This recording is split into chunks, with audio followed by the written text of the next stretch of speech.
La démocratie est assez malmenée. La question de la discipline de parti, a priori, se pose parce qu'elle est contradictoire de l'idéal parlementaire originel. Là, on doit se faire davantage violence et finalement accepter de soutenir des propositions ou des expressions ou des attitudes qui ne correspondent pas tout à fait à ce que l'on ressent soi-même sur le plan idéologique, philosophique. C'est le cas avec l'Arizona. Dès septembre déjà, sur le sujet, par exemple, de l'avortement, il y avait déjà une consigne disant on ne prend pas d'initiative. Le défi le plus important, c'est de lutter contre cette forme de défiance qu'un certain nombre de citoyens peuvent ressentir à l'égard de notre organisation démocratique. Vincent de Courbiter, vous êtes un observateur très attentif de la vie politique belge. Vous avez dirigé le CRISP, vous en êtes encore le président, vous êtes professeur à l'ULB. Vous venez de donner une conférence au Parlement de la Fédération Wallonie-Bruxelles sur le thème de la discipline de parti, un mal nécessaire, point d'interrogation. Je vous suis vraiment très reconnaissant d'avoir accepté de prolonger cette conférence par un échange à bâton rompu pour que l'on puisse avec vous s'interroger sur l'un des aspects du fonctionnement de la démocratie. La démocratie est assez malmenée et je crois que c'est intéressant qu'avec vous on puisse s'interroger sur son fonctionnement et éventuellement les travers qui peuvent la caractériser. Commençons peut-être par définir la discipline de parti. Je pourrais évoquer plusieurs exemples pour en avoir vécu de près. En début de législature, j'ai un collègue qui a assez mal vécu le premier projet de décret déposé par le gouvernement. Il portait sur le secteur de l'enseignement supérieur, que ce collègue connaissait très bien, et le texte ne correspondait pas tout à fait à ses attentes, n'avait pas été préparé comme il l'aurait souhaité. En bout de course, il n'a pas fait de commentaires ni en commission ni en séance plénière, il n'en pensait pas moins, mais il a joué le jeu de la discipline et il a voté le texte comme tous les membres de la majorité. Est-ce que c'est un exemple de discipline de parti ? Oui, c'est un très bon exemple. Dans ma conférence, j'avais choisi de ne parler que de la discipline exercée par les partis sur leurs parlementaires, sur les députés élus sur leur liste. Il y aurait sans doute une discussion spécifique à avoir sur la discipline plus ou moins imposée aux ministres, qui est un point dont on débat moins souvent, que je connais moins bien, auquel, j'avoue, j'ai moins réfléchi. La question de la discipline des députés est centrale dans le débat démocratique parce que c'est leur indiscipline, en tout cas leur liberté de vote, mais aussi avant un vote final à propos d'une loi ou d'une résolution, leur liberté de proposer une loi, un décret, de prendre position qui est censée être au cœur de la vie parlementaire telle qu'elle avait été définie à l'origine. L'idéal classique du parlementarisme, alors il passe par une règle un peu technique qui n'est pas forcément connue du grand public mais qui est fondamentale, qui est ce qu'on appelle généralement le principe de l'indépendance des élus. De manière plus ou moins claire, toutes les constitutions démocratiques précisent bien que les députés, les élus, ne peuvent pas recevoir d'ordre de leurs électeurs, ne peuvent pas être liés par ce qu'on appelle un mandat impératif, une sorte de consigne que des électeurs leur auraient donnée ou à laquelle ces députés se seraient par avance soumis dans la période de la campagne électorale. On ne veut pas qu'ils aient les mains et les pieds liés parce qu'on considère que le travail parlementaire doit être un travail tout à fait ouvert. Un député n'est pas censé être là pour relayer mécaniquement et obstinément ce qu'il a promis de faire ou ce que son parti s'est engagé à faire lors d'une campagne électorale. Il est là pour décider en commun, en communication, en débat contradictoire avec tous les autres membres de l'Assemblée et décider de la meilleure manière possible, à la lumière d'un intérêt général, d'un intérêt supérieur, comme on veut l'appeler. Et donc, si on veut que ces députés soient libres d'entendre et de tenir compte des arguments des uns et des autres, des faits qu'on met en évidence, des effets pervers d'une proposition, d'enjeux qu'on n'avait pas pris en compte au départ, ils doivent être totalement libres de leur positionnement et de leur vote final. Et donc, cette indépendance des élus est censée être une pierre angulaire, un fondement du fonctionnement parlementaire tel qu'on l'a dessiné dans l'idéal. Et il y a donc, pour tous les électeurs, intuitivement quelque chose de gênant dans ce qu'on appelle de manière caricaturale le député presse-bouton. En France, on dit assez volontiers le député Godillot, qui obéit à la consigne de son parti, au point que certains se demandent, mais s'il y a 15 membres d'un même parti dans un groupe parlementaire et qu'à chaque vote, ils votent tous de la même manière, pourquoi en faut-il 15 ? Est-ce qu'on ne pourrait pas faire des économies, disent certains, et se contenter de 5 ou 6 ? Donc, moi, je n'entre pas sur ce terrain-là. On sait qu'on a besoin de monde pour discuter de tous les textes avec des compétences bien précises. Mais la question de la discipline de parti, a priori, se pose parce qu'elle est contradictoire de l'idéal parlementaire originel. Dans mon expérience personnelle, la discipline se pratique différemment selon que l'on siège dans la majorité ou dans l'opposition. Dans l'opposition, la parole est libre, on peut voter à peu près comme on veut puisque ça n'a pas vraiment d'influence sur le résultat final. Dans la majorité, c'est différent. Mais j'ai l'impression que la gêne que le parlementaire peut ressentir, elle s'exerce moins à l'égard de son parti qu'à l'égard du partenaire éventuel. Parce qu'un parti, finalement, n'est pas monolithique. Les parlementaires ont l'occasion, au sein de leur parti, de débattre avec les instances du parti, avec leurs collègues. Sur une semaine, au moins 2 ou 3 fois par semaine, il y a des lieux ou des moments d'échange qui permettent finalement de faire évoluer une position et d'atteindre une expression qui fait plus ou moins consensus à l'intérieur du parti. C'est parfois plus gênant de devoir assumer au sein d'une majorité une position qui est affirmée par un partenaire ou par un ministre du parti avec lequel on est en alliance, parce que là, on doit se faire davantage violence et finalement accepter de soutenir des propositions ou des expressions ou des attitudes qui ne correspondent pas tout à fait à ce que l'on ressent soi-même sur le plan idéologique, philosophique ou personnel. Et par exemple, les réformes dans l'enseignement, la réforme de l'enseignement qualifiant, peut susciter des états d'âme dans le monde de l'éducation d'une manière générale, dans le monde politique aussi, mais y compris au sein de la majorité, où certains adhèrent peu ou prou, mais parfois avec mauvaise grâce, à des orientations qui ne sont pas nécessairement celles qu'ils voulaient défendre a priori. Nous sommes d'accord, et il y a 2 éléments importants dans votre question. Vous avez évidemment tout à fait raison de dire cette discipline manifeste des députés qui votent très rarement de manière différente de leur groupe, et surtout quand ils sont au pouvoir, qu'ils composent la majorité. Cette discipline manifeste, c'est le résultat d'un parcours qui n'est pas forcément dominé par la discipline ou par l'obéissance de bout en bout. On peut voter de manière unanime au sein d'un groupe politique représentant un parti parce qu'il y a eu ce travail de dialogue, de construction d'un consensus interne qui fait que, en fin de compte, tous les membres du groupe parlementaire dont on parle se sont mis d'accord et alors s'engagent à avoir une position commune. Et donc derrière cette discipline et ces votes unanimes, il y a des degrés de débat et d'ouverture de débat qui sont variables d'un dossier à l'autre, d'un parti à l'autre, d'une circonstance à l'autre.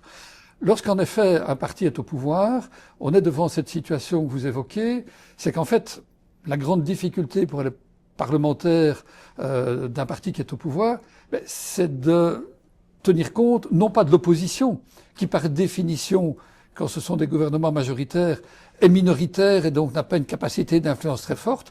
Le principal adversaire, avec beaucoup de guillemets, c'est le partenaire de coalition. C'est lui avec qui on partage l'autorité et avec lequel on doit passer des compromis. Et donc, effectivement, ces compromis sont éventuellement difficiles à construire. Et c'est là que la discipline de parti joue, que ce soit parce que la ligne directrice du compromis était déjà bien explicité dans la déclaration gouvernementale, dans l'accord de gouvernement, ou que ce soit parce que dans les discussions, qui ne sont pas seulement des discussions au Parlement, qui sont aussi des discussions en intercabinet, entre directeurs, directrices de cabinet, entre ministres, si au cours des discussions, 2 ou les 3 parties d'une coalition se mettent d'accord, là on attend des députés. On attend des députés qu'ils respectent l'accord qui était conclu, éventuellement en partie sans eux, dans, encore une fois, des négociations davantage à l'intérieur du gouvernement, entre cabinets ou directement, parfois entre présidences de partis. Et c'est là que la discipline, comme vous le disiez très justement, peut être éventuellement mal vécue par tel ou tel membre d'une députation qui se reconnaît très peu éventuellement dans le compromis final. Elle s'est développée, cette discipline en Belgique, notamment à cause de la pratique qui est devenue systématique depuis maintenant plus de 60 ans des gouvernements de coalition. Ça ne s'est pas imposé tout de suite parce qu'il restait cet idéal parlementaire que j'ai évoqué, cette idée selon laquelle, au fond, les députés sont là aussi pour contrôler le gouvernement. Ils ne sont pas obligés d'être d'une fidélité absolue, eux, à l'accord de gouvernement, parce que leur rôle est un rôle aussi législatif. Mais on a connu en Belgique ce travers, du coup, de petites minorités parlementaires qui mettent un gouvernement en difficulté, voire qui le font tomber, ces petites minorités, sur des sujets sensibles, communautaires ou linguistiques. Et ces désordres répétés qu'on a bien connus dans les décennies, notamment 70 et 80, ont amené les partis à resserrer la discipline en disant « Nous entrons en coalition sur la base d'un accord de gouvernement, d'une déclaration de politique gouvernementale, d'un vote de confiance que vous, députés, nous avez accordé à nous, membres du gouvernement. Maintenant, il faut tenir l'engagement, être fiable face aux partenaires, ne pas compliquer cet exercice déjà difficile de compromis. Mais du coup, on sacrifie ce qui était censé être fondamental, cette indépendance des élus que j'évoquais. » Et dans ce cadre-là, dans la perspective des accords de gouvernement qui doivent être négociés, les présidents de partis ont évidemment un rôle déterminant, puisqu'ils sont un peu les garants de l'accord qu'ils ont eux-mêmes négocié, avec sans doute des situations un peu différentes selon la personnalité du président. On en connaît qui sont très directifs et derrière lesquels il n'y a pas de possibilité de discussion. Tout le monde est le doigt sur la couture du pantalon. Oui. D'autres sont sans doute plus collectifs dans leur manière d'être, et donc ça peut aussi donner lieu à des ajustements qui peuvent être très différents d'une situation à l'autre. Et ça joue sans doute aussi dans la perception que les députés, mais aussi que le public, peuvent avoir de cette discipline. Quand on voit qu'il y a un vote systématiquement unanime à l'intérieur d'un groupe politique, l'image et la sensation qu'on en tire n'est pas la même, selon que on a l'impression qu'on suit une ligne de parti qui a été collectivement délibérée, avec une présidence qui joue le jeu du débat, qui est prête à entendre des propositions, des contre-avis et sans que tout soit cadenassé, ou selon qu'on a affaire à une présidence qui paraît très solitaire, très forte, éventuellement autoritaire, et dont on se dit finalement la discipline de parti, ça devient la discipline d'un homme ou d'une femme, dont la légitimité n'est pas forcément pleine et entière aux yeux même de tous les cadres du parti. Donc c'est évidemment une problématique à strates multiples. Et il faudrait aussi peut-être qu'on dise un mot, si vous le voulez bien, un moment de la manière dont la discipline de parti peut être aussi au service des électeurs, même si ça peut paraître contre-intuitif. Oui, parce que l'électeur peut aussi attendre du parti qu'il a choisi une sorte de fidélité à des engagements qui ont été pris et ne pas accepter un écart, une compromission, une concession qui s'éloignerait de cette position de départ. Je crois que c'est une ligne d'analyse qu'on peut suivre. Alors c'est assez, comment dirais-je, problématique de ne dire que cela, parce que d'une part, l'électeur, il n'a pas forcément voté pour un parti, il peut éventuellement avoir voté plutôt pour une personne. Et si une personne est parlementaire grâce essentiellement à ses voix de préférence, on peut imaginer que les électeurs qui l'ont porté jusqu'à ce siège souhaitent que cette personne à qui ces électeurs ont fait confiance fasse preuve d'une certaine indépendance, d'une certaine capacité d'autodétermination. On sait que dans d'autres cas, au contraire, des personnes sont élues essentiellement parce qu'elles sont membres de tel parti, que c'est le parti que les électeurs ont validé, et que ces députés ont bénéficié d'une position assez élevée dans la liste de candidats avec un effet dévolutif, fut-il réduit de moitié, du vote en casse de tête. Donc tout ça peut varier, mais c'est clair que dans l'opinion publique, a priori, on a l'impression que les électeurs souhaitent des parlementaires libres, des parlementaires utiles, des parlementaires qui osent débattre, qui osent s'affirmer, qui osent éventuellement contredire la ligne de leur parti. Sauf que lorsqu'on voit des parlementaires, que ce soit à titre individuel ou tout un groupe ou presque tout un groupe, prendre une position qui n'est pas du tout celle qu'on attend de leur parti, qui n'est pas dans la ligne historique, qui n'est pas pleinement conforme aux valeurs fondatrices, éventuellement à ce qui a été mis en évidence lors de la dernière campagne électorale, à ce moment-là, on peut se dire qu'une vraie discipline de parti est au service des électeurs et de la légitimité des députés qui sont censés quand même incarner cette ligne historique. Et lorsqu'ils s'écartent trop nettement ou qui sont même à contre-courant de cette ligne historique, il y a un malaise qui peut se créer et on peut se dire qu'une discipline, au contraire, aurait été un garant pour la démocratie, au sens où l'engagement pris par un parti tout au long de son histoire aurait été mieux respecté si une discipline avait été exercée. J'ai pris dans ma conférence, et je me permets de reprendre un exemple dont on a beaucoup parlé en 2022, ce vote très complexe au Parlement de la région de Bruxelles-Capitale autour de l'interdiction ou pas de l'abattage rituel sans étourdissement. On a vu une grande majorité des députés socialistes, une forte majorité des députés écologistes voter pour qu'on continue à autoriser un abattage sans étourdissement, et donc un abattage conforme à des préceptes religieux et qui fait débat par rapport au bien-être animal. Ça a mis sans doute un certain nombre d'électeurs socialistes mal à l'aise, parce que pour eux, le Parti socialiste est un parti laïque, qui met la loi civile au-dessus des préceptes religieux. Et ça a mis au moins autant, sans doute, des électeurs écologistes mal à l'aise, parce que pour eux, le parti écolo doit défendre le bien-être animal plutôt que des préceptes religieux. Donc, cette discipline de parti, qui a priori est mal vue par l'opinion, est aussi un certain garant, en l'absence de mandat véritablement impératif, se dire qu'un parti va imposer à ses députés de ne pas trop dévier de ce que le parti a promis, c'est un garant démocratique pour les électeurs. Donc c'est un sujet très complexe. Est-ce qu'il n'y a pas des évolutions qui permettent de nuancer cette forme d'emprise de la discipline de parti? Pour parler du mouvement des engagés, par exemple, le concept même de mouvement se différencie de l'organisation traditionnelle d'un parti, un peu pyramidal, parfois militaire ou autoritaire. Ici, il y a en tout cas l'ambition d'avoir une démarche plus participative, de façon à ce que les militants, qui ne sont d'ailleurs plus des encartés, mais plutôt des adhérents, ont aussi leur possibilité d'expression, leur possibilité de faire évoluer les réflexions, de susciter des débats. Dans le même esprit, une sorte de liberté de vote a été consentie, notamment sur les questions éthiques. Est-ce que ces évolutions-là ne permettent pas d'entrevoir un mode de fonctionnement qui laisse davantage de place à la liberté? Alors, je pense qu'il faut distinguer les deux volets de votre question. Jusqu'à une certaine époque, en Belgique, la liberté de vote en matière éthique n'était pas la règle.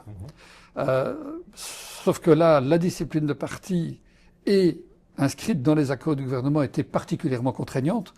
On a vu ça notamment lorsque, de législature en législature, vers la fin du XXe siècle, des partis de tradition chrétienne et surtout le CVP, aujourd'hui CDNV, interdisaient qu'il y ait la moindre majorité alternative, par exemple sur la question de l'avortement. Et là, on s'est évidemment rendu compte que ça commençait à créer un trouble profond parce que on empêchait même le débat parlementaire. Si on sait qu'on ne peut pas voter in fine, alors qu'une nouvelle majorité différente de celle qui compose le gouvernement est disponible et qu'on interdit à des membres d'aller dans cette direction, ça asséchait complètement la démocratie. Et avec en plus un assouplissement des lignes éthiques ou des choix au départ très clivés des différents partis sur les questions dites philosophiques, la règle est aujourd'hui, en effet, sur ces sujets, à des degrés divers selon les partis, d'accorder la liberté de vote. Mais dans un domaine bien précis, qui sont vraiment ces questions éthiques, avortement, euthanasie, mariage entre personnes de même sexe, etc. De manière plus globale alors, il y a en effet des variations d'un parti à l'autre.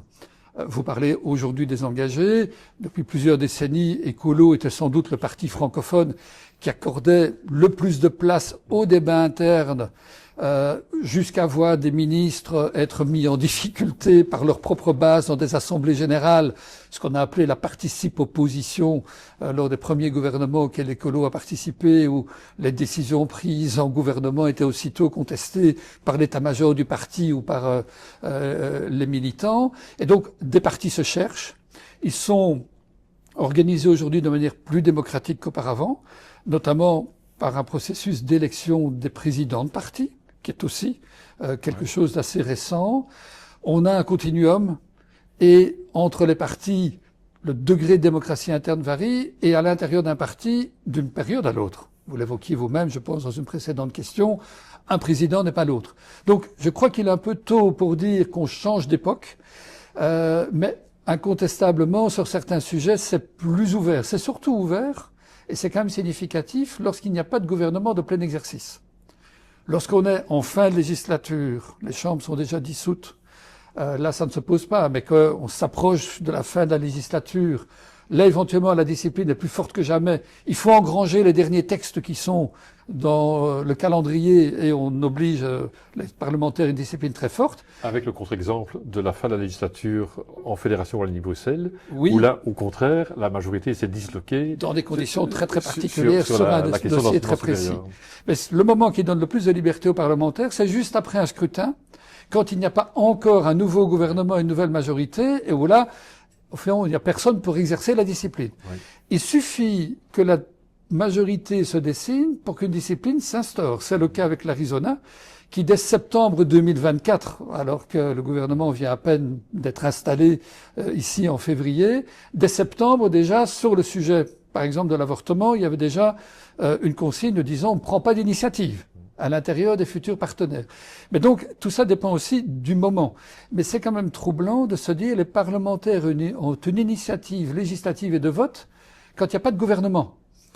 C'est-à-dire quand ils ont moins de pouvoir comme instance de contrôle de l'exécutif et qu'ils ne sont pas sous l'autorité de partis de gouvernement. Là, le Parlement retrouve son fonctionnement normal. Mais il le perd très largement dès qu'une majorité est en place. Et l'expérience de la région bruxelloise, où le gouvernement se fait attendre, oui, n'est sans doute pas le modèle à suivre en termes de fonctionnement démocratique et d'efficacité. Le problème en absence totale de discipline, c'est éventuellement le risque d'initiative un petit peu désordonnées, éventuellement plus symboliques qu'autre chose, dont on sait qu'elles vont être démenties, démantelées après quelques mois, parce que ce sont des groupes qui ne sont pas forcément destinés à gouverner ou être les seuls à gouverner, qui font une percée, qui se font entendre dans les médias, et puis après, quand la majorité est composée, on revient en arrière. Donc, il y a un équilibre entre... Avec le risque de l'enlisement voilà, et exactement. de l'inefficacité. Donc, il y a certainement dans un pays compliqué, avec des gouvernements de coalition, parfois 3, 6, 7 partis au gouvernement, il y a un équilibre à trouver entre la nécessaire discipline pour ne pas faire chuter des gouvernements trop vite, pour respecter les compromis, et un nécessaire regain de la dynamique et de la liberté parlementaire pour ne pas étouffer le débat démocratique et pour que les parlementaires puissent apporter tout ce que leurs compétences leur permettent d'apporter. Comme quoi la démocratie n'est jamais acquise et doit être réinventée sans cesse au gré des circonstances. Donc merci beaucoup de nous avoir enrichi de votre expérience, de votre acuité dans l'observation du monde politique belge. On aura sans doute l'occasion de poursuivre ces réflexions-là, puisque ce podcast se veut un moyen d'échanger sur les réalités de notre vie démocratique, avec l'espoir de rapprocher le citoyen du fonctionnement démocratique, puisque c'est sans doute ça le défi le plus important, c'est de lutter contre cette forme de défiance qu'un certain nombre de citoyens peuvent ressentir à l'égard de notre organisation démocratique. Effectivement, et vous aurez donc bien compris que le point d'interrogation à la fin de mon titre, un mal nécessaire, n'était pas de pure forme, il y a vraiment des interrogations. Merci. Merci Vincent de Corbiter.